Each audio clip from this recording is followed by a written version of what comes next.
তো যেহেতু আমার 6 মান্থ চলছে, তো আর এই 6 মান্থে 4বার আমার ইউএসসি হয়েছে, ঠিক আছে। তো একটা হলো তোমার, এইটা হলো মে মাস, এটা মে, এইটা হলো তোমার, এটা হলো জুন, এটা হলো জুলাই,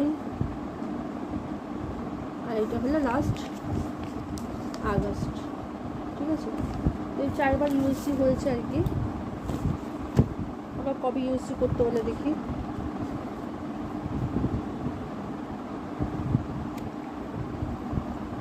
আর উপরে না মানে কভার মানে খামের উপরে আমি নাম মানে বড় করে মান্থের নেমগুলো লিখে রেখেছি।